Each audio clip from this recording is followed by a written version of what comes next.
What's up, everybody? It's your boy Bijan here. Welcome to my sports roundtable. I got a very special guest for you all. It's my homie Tez.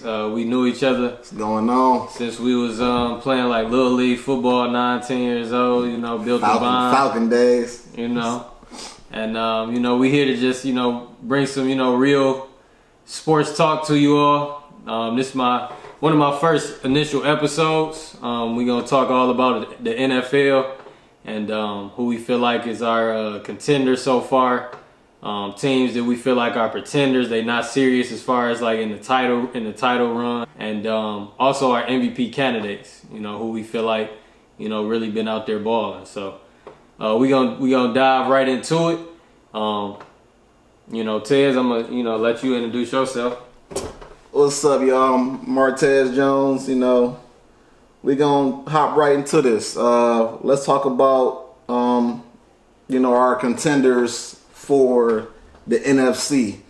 So, Bijan, for the NFC, man, who you got? Who do you have contending, man? Who you got for the NFC? Well, for the AFC, I'll say that the AFC. Okay. Who you got for the AFC? For the AFC right now, bro.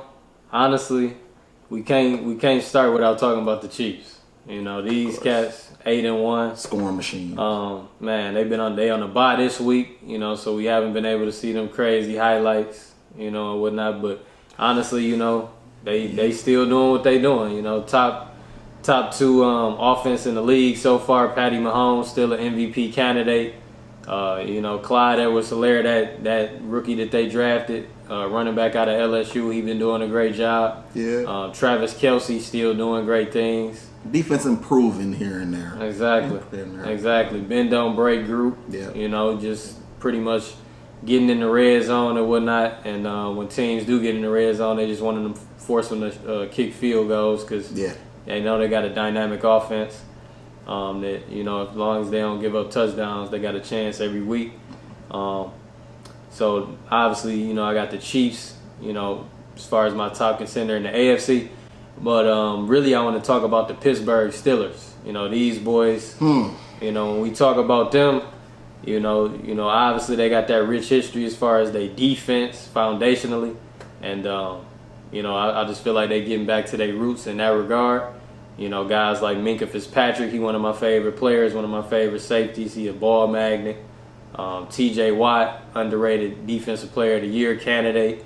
I do want to give a shout out to Devin Bush. He tore his ACL a few weeks ago. That was tough. That was rough. My guy right here, he a Michigan fan, so that was tough. Yeah, but they've been doing a great job. They the only undefeated team so far, sitting at 9-0 now. They really been looking like a great group. Big Ben back from that elbow injury he had last year. He looking reinvigorated. Got a young wide receiving core that he's looking like he, really gelling with. Yeah. Deontay Johnson. Everybody knows Juju Smith-Schuster. That one guy you like, man? Claypool? Claypool out of Notre Dame. You love him. You love Claypool. But yeah, man, they really looking like a good-ass team right now. And then we got Baltimore. That's the biggest question on the year is can Baltimore, take that next step? Over the past few years with Lamar, he been doing all what he's done in the regular season. Reigning MVP so far. But, can he get that team to the next step? Can he win a big-time playoff game? It's funny you bring up Baltimore, Bijan, because I have a question for you. Do you think Lamar Jackson can improve his arm in order to take the next step? The next step in order to beat the Chiefs, in order to beat the Steelers, to get past those teams like that with his arm. Okay, so I'm glad you asked me that because I feel like at this present time, the Ravens have to win in the best way that they know how, and that's being the number one rushing attack, which they are. 170 rushing yards a game, which is ridiculous. They got him, Mark Ingram, J.K. Dobbins out of that school in Ohio. And they just got a potent attack to where they just want to beat you up in the running game. They a throwback and play great defense. Yep. You know what I mean? So I just feel like they gotta stay true to themselves, but at the same time, do whatever they can to just gradually get better in the passing game, because the only teams that I feel like they've shown to struggle with is really just the Chiefs, really. Really, the Chiefs. You know, like it's been a stat where I think if Steelers game was kind of, you know, they struggled a little bit too here and there, Yeah. but they had a chance to win that game. They blew it at the end, but you know. Yeah, but also too, I want to point out, I think it's like a stat where like Lamar Jackson, like I think he finally broke through when he beat the Colts like a week ago, but it was like if he down 10 plus points or something like that, yeah. he had never came back and won the game like that. So Phillip Rivers and, you know, I don't know. But yeah, man, those my AFC contenders. I'm gonna let my dog Tez talk about the NFC so far and who you think for real right now. You know what? For the NFC, I think the Saints and the Packers and the Buccaneers are for real. You know, I must start with the Saints. The Saints is pretty much with them. How long can Drew Brees' arm hold up? You know, how long is it gonna hold up? You know, we see a lot of balls that are coming out and it's just going straight to the turf. He's short arming balls. Okay. So I'm interested to see how long that holds up. The Saints defense has been wishy-washy all year. Exactly. So I want to see how consistent can they be. The Saints play defense, obviously. They're gonna win. They're gonna win the whole thing. They're going to Super Bowl. You know, so it's pretty much their defense and what I'm gonna see. Their offense are gonna put up points. They have the best, in my view, the best running back in the NFL. You know, Alvin Kamara and of course Dalvin Cook. Those two are the best running backs in the NFL to me. And also with the Packers, once again the same issue. I know what Aaron Rodgers can do. I know what Devontae Adams can do. Okay. That defense, that run defense, as you said to me earlier, that run defense is not what it used to be. You know, it's very weak. The corners are up and down. You know, one week they play good, next week they don't.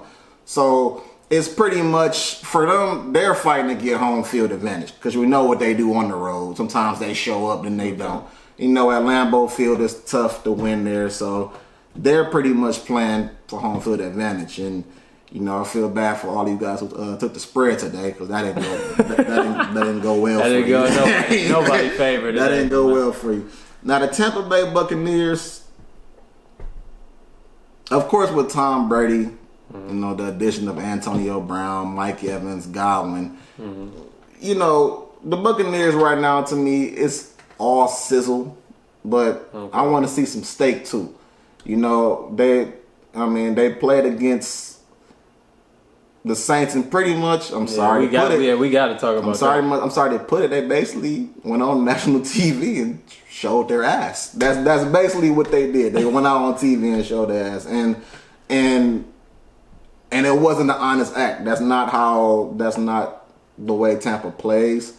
And I don't know if it was because they just got out coached. I don't think Bruce Arians. I've always said this. I don't even think he's even coaching that team. I think it really is just Tom Brady and him saying what he wants to do. But Sean Payton right now has a stranglehold on that division, and I feel like the Saints aren't ready to give that up. Now, what the Buccaneers do have to do, they have to get better with their defensive wishy-washy as well. They have a hard time covering running backs. They have a hard time covering tight ends. And their corners, once again, are also wishy-washy, just like pretty much the two teams I just named. They have a hard time covering. So, honestly, whichever teams cover the most or defense plays well, that's who's going to win. Now, Tampa Bay is pretty much over for them getting home field.